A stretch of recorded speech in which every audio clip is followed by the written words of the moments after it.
Every single bite of food you take is really the last step in this long journey that's governed by a whole set of hidden rules. So today, we're going to pull back the curtain on the invisible world of food safety. It's this amazing system that's designed to protect all of us from dangers we can't even see. And really, it all boils down to one simple, powerful idea: trust. Every time you buy food, you're basically making a pact with a whole chain of people you've never met. You're trusting that they've done everything right to keep you safe. But how is that trust actually earned? I mean, how do you take something as abstract as trust and turn it into a real, repeatable process? It's definitely not just about crossing your fingers and hoping for the best. No, it's about a super rigorous, systematic approach to safety. The answer is a system called Good Manufacturing Practices, or GMPs for short. A great way to think about GMPs is as the secret recipe for food safety. It's the foundational rulebook that makes sure every single product is made in a clean, controlled, and totally sanitary environment. To really get a feel for this, let's follow an employee, we'll call her Joshan, as she gets ready for her shift. You'll see this isn't just a job for her. It's a daily ritual where every little step is incredibly important. So, this safety ritual? It actually starts before Joshan even leaves for work. Personal hygiene has to be absolutely impeccable. That's the first line of defense against any contamination. And that last point, about the warm clothes, that is a crucial detail. These facilities are kept at a pretty chilly 4 degrees Celsius to stop bacteria from growing. So being prepared is just part of the job. And the jewelry rule is fascinatingly strict. I'm talking no rings with stones, no watches, no dangling earrings. Why? Because one tiny gem or a piece of metal falling off could become what's known as a physical hazard in the food.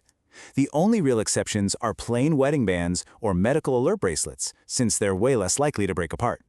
Next up is the PPE, or Personal Protective Equipment. A color-coded hairnet has to cover every single strand of hair. If there's any facial hair, it gets a beard net. But here's the thing that might surprise you. That lab coat isn't really to protect Joshan. It's to protect the food from Joshan. It creates a barrier against any contaminants from the outside world. Okay, so now she's all geared up. Joshan is at the final gateway between the regular world and the production floor. And let me tell you, this transition point is one of the most critical spots in the entire facility. Now, this might look like basic common sense, but in food safety, hand washing is a precise science. Every single surface of the hands and wrists has to be scrubbed, rinsed, and then dried completely. This is how you eliminate those invisible threats. There are absolutely no shortcuts here. And this right here is maybe the most crucial part of that science: the time. You have to scrub for at least 20 seconds. You know that little trick where you hum "Happy Birthday" twice? That's the benchmark. That's what it takes to effectively get rid of harmful bacteria. And even after that perfect hand wash, it's not over. A fresh pair of nitrile gloves, which are great because they're durable and resist fats and oils, they provide the final barrier for her hands. Then, she walks across a sanitizing mat to clean the bottoms of her dutes. Only now, after all that, is she finally ready to enter the production zone. So, why all these super specific rules? Well, every single step Joshan just took is part of the science of safety. It's all designed to fight these invisible threats that we call food hazards. And these hazards basically fall into 3 main categories. First up, we have biological hazards. These are the microscopic living things, like Salmonella or E. coli, that can make you really sick. Proper hand washing, temperature control, all of that sanitation, those are our main weapons against them. Second, there are chemical hazards. These are non-living substances that can contaminate food. Anything from the cleaning agents they use in the facility to lubricants from the machinery. You've got to have strict procedures for storing and using these to keep them far away from the food. And third, we have physical hazards. This is basically any foreign object that shouldn't be in the food. And this takes us right back to that no jewelry rule and why hairnets are so important. It's all about preventing stuff that doesn't belong from getting into the final product. Beyond those main hazards is another really critical category: allergens. For a lot of people, an allergic reaction can be life-threatening. This is why facilities have protocols that are like military-grade precise to prevent cross-contamination. We're talking separate storage areas, dedicated utensils, and really intensive deep cleaning between production runs of different products.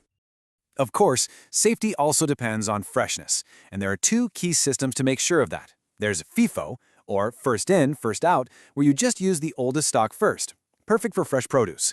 And then there's FIFO, first expired, first out, where you prioritize items that are closest to their expiration date. Both of these are key to cutting down on waste and making sure the quality is top-notch. But what happens if something goes wrong? Like, what if a physical hazard, say a piece of plastic, is found? There is zero hesitation. The entire production line stops, instantly. The Food Safety and Quality Assurance team is called in. They investigate, they clean, and they verify that the area is safe. Production only, and I mean only, restarts when they give the explicit okay.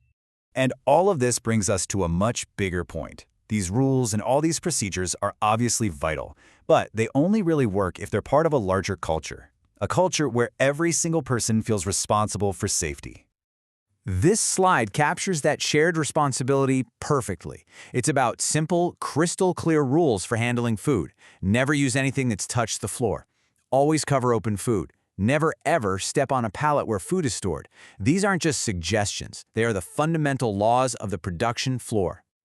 And this whole culture is often boiled down to a simple but really powerful mantra.